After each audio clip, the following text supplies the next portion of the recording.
na pinag-usapan natin kahapon, kung ang sino may hindi tumalima sa aming salita sa pamamagitan ng sulat na ito, inyong tandaan ang taong yaon upang huwag kayong makisama sa kanya nang siya'y mahiya. Kasi merong mga magkakapatid, yung tunay na magkakapatid, tumatahang magkakasama. Saan? Sa pagkakaisa. O yung hindi kasama talagang kapatid na Rodel, hindi nakikipagkaisa. Ano ang madidinig mo? Di kontra. Kaya nga sabi, tandaan ninyo yun mga kapatid. Huwag kayong makisama doon. Saan? Doon sa hindi tumatalima, doon sa hindi kaisa. Huwag kayong makisama doon sa hindi pagtalima. Ayaw niya nang gumawa nung ginagawa ng kapatiran.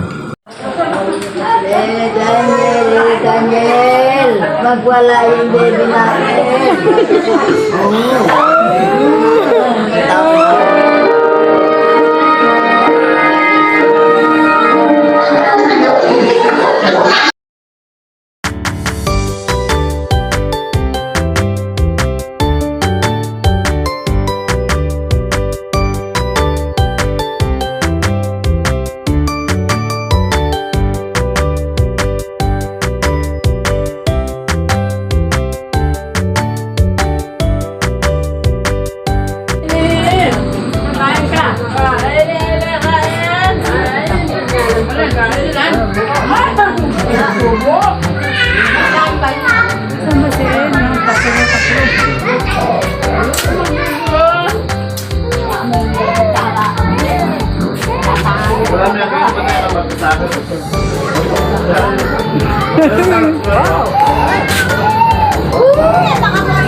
Sige po.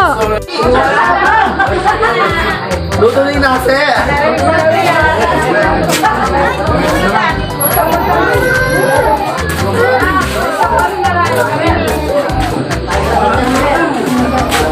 Parang ko dito, mga kulit. Bye!